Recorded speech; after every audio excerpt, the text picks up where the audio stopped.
আর্সলান লক্ষ্য করে মেয়েটির প্রতিটি মুভমেন্ট তার জানা কোনো রণকৌশলের মতো। সে নিজেও যেন নতুন শক্তি পায়। আর্সলান কোনো রকম আড়াল ছাড়াই সটান দাঁড়িয়ে পড়ে এবং 2 হাতে বন্দুক নিয়ে শত্রুদের দিকে এগোতে থাকে। তার চোখে এখন খুনের নেশা।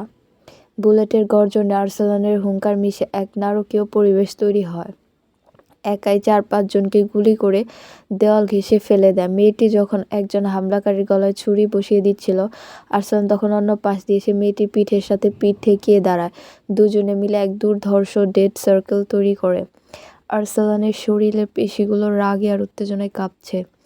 সেই শত্রুটি যখন লুটিয়ে পড়ে ঠিক তখনই আর্সলান এক মুহূর্তের জন্য সেই মাস্ক পরা মেয়েটির দিকে হাত বাড়ায়।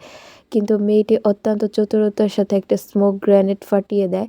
চারপাশ সাদা ধোঁয়ায় ঢেকে যায়।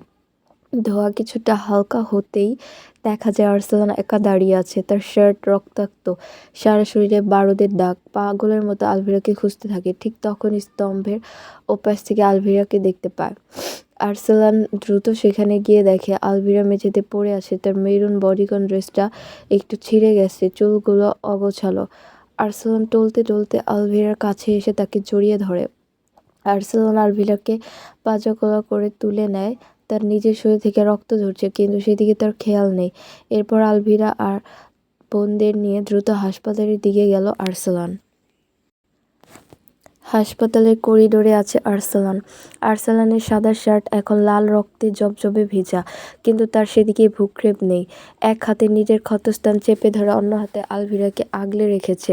ইলমা আর ইরিনা কান্নায় ভেঙে পড়েছে। কর্তব্যরত ডাক্তার আর্সলানকে দেখা মাত্র স্ট্রেচার নিয়ে এগিয়ে আসেন। আর্সলানের দাপট আর মাফিয়া সাম্রাজ্যের খবর এই শহরে কারোই অজানা নয়। স্যার, আপনার কাঁধের ক্ষতটা গভীর, প্রচুর রক্তক্ষরণ হয়েছে। আপনাকে এখনই অপারেশন থিয়েটারে নিয়ে যেতে হবে, একজন ডাক্তার কাঁপা কাঁপা গলায় বলল। আর্সলান আলভিরার দিকে তাকালো। আলভিরার সেই মেরুন বডিকন ড্রেসটা ছিঁড়ে আছে। তার ধবধবে ফর্সা কাঁধে আর্সলান রক্তের দাগ মেখে এক বীভৎস সৌন্দর্যের সৃষ্টি করেছে। আর্সলান আলভিরার হাতটা শক্ত করে চেপে ধরে ডাক্তারকে বলল, আগে ওদের চেক করুন। আমার বোনদের আর আলভিরার গায়ে যেন একটা আঁচড়ও না থাকে। আমি পরে। আলভিরা আর নিজেকে সামলাতে পারল না। আর্সলান অক্ষত হাতটা জড়িয়ে ধরে টুকরে কেঁদে উঠল। কান্নার অন্তরালে যে কত বড় এক রহস্য লুকিয়েছে তা এই মুহূর্তে কেউই কল্পনা করতে পারছে না।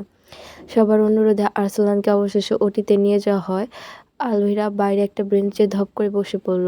ইলমা রিনা আলভিরাকে জড়িয়ে ধরল। আলভিরা ওদের সান্ত্বনা দিচ্ছে। ঘণ্টাখানিক পর অপারেশন থিয়েটারের লাল আলো নিভে গেল। ডাক্তার বেরিয়ে এসে জানালেন, বুলেটটি কাঁধের হাড় স্পর্শ করেনি, মাংসপেশি ছিঁড়ে বেরিয়ে গেছে। এখন বিপদমুক্ত, তবে তাকে বিশ্রামে থাকতে হবে। কিছুক্ষণ পর আলভিরাকে কেবিনে ঢোকার অনুমতি দেওয়া হলো। আর্সলান বেডে আধশোয়া হয়ে আছে, তার কাঁধে ব্যান্ডেজ। তাকে দেখতে এখন কোনো আহত সিংহের মতো লাগছে, শান্ত কিন্তু মারাত্মক। আলভিরাকে দেখা মাত্রই আর্সলানের চোখের মণি তীক্ষ্ণ হয়ে ওঠে। ইশারা আলভিরাকে কাছে ডাকলো। আলভিরা পাশে গিয়ে বসতে আর্সলান তার এক হাত টান দিয়ে আলভিরার ঘাড়ের কাছে টেনে আনলো। আর্সলান আলভিরার চুলের ভেতর আঙুল চালিয়ে মুখটা উঁচিয়ে ধরল। দীর্ঘশ্বাস ফেলে আলভিরাকে নিজের বুকের খুব কাছে টেনে নিল। ব্যান্ডেজ করা কাঁধে সামান্য টান লাগলেও ভ্রুক্ষেপ করল না। আলভিরা আর্সলানের বুকের সাথে লেপ্টে রইল। রাত তখন গভীর।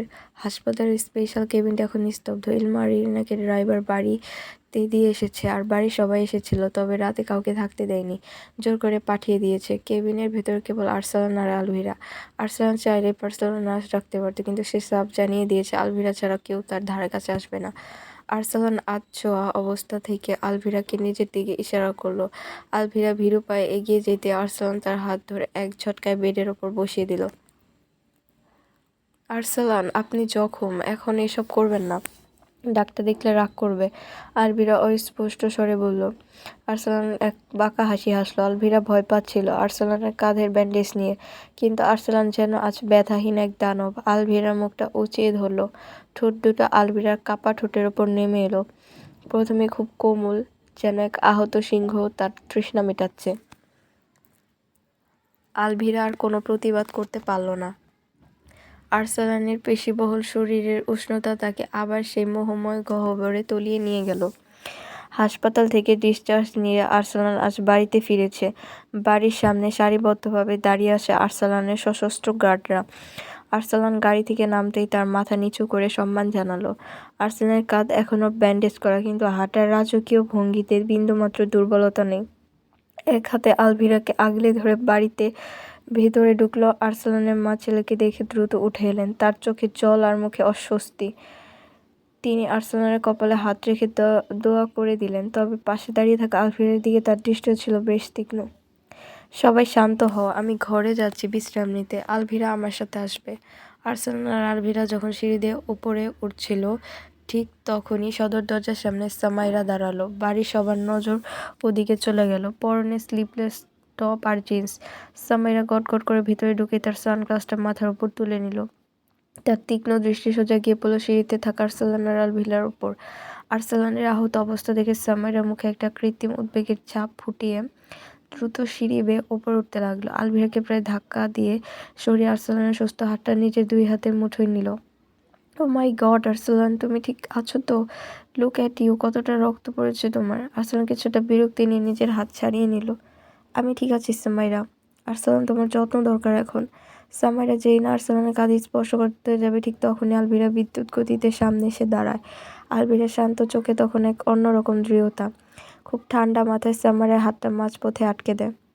ধন্যবাদ সামাইরা আপু, কিন্তু আমার স্বামীর যত্ন নেওয়ার জন্য আমি একাই যথেষ্ট। ডাক্তার আমাকে সব বুঝিয়ে দিয়েছেন। আরসালানের ঠোঁটের কোণে এক চিলতে শয়তানি হাসি ফুটে ওঠে, মনে মনে উপভোগ করছে।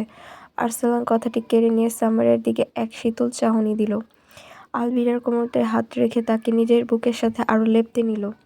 আলভিরা ঠিকই বলেছে সামাইরা, ও আমার স্ত্রী, আর আমার শরীরের প্রতিটি ক্ষতর ওপর অধিকার কেবল ওর। তুই নিচে যা, আমার মেজাজ এমনিতেই বিগড়ে আছে।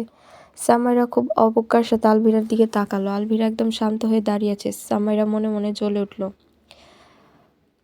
সামাইরা অপমানে নীল হয়ে নিচে নেমে যায়। নিচ থেকে ইরিন আর ইলমা মুখ চেপে হাসছে। সামাইরা মনে মনে শপথ করে অপমানের শোধ সে নেবেই। রুমে ঢুকে আরসালান আলভিরাকে হ্যাঁচকা টেনে নিজের সামনে নিয়ে আসে। আলভিরার চিবুকটা উঁচিয়ে ধরে চোখের দিকে তাকায়। বাহ, আমার বিড়াল ছানা তো দেখি আজ নখ বের করতে শিখে গেছে। আলভিরার আরসালানের শার্টের বোতাম খুলতে খুলতে নিচু স্বরে বলল, আমার জিনিসের উপর অন্য কেউ হাত দিলে আমি সেটা সহ্য করতে পারি না।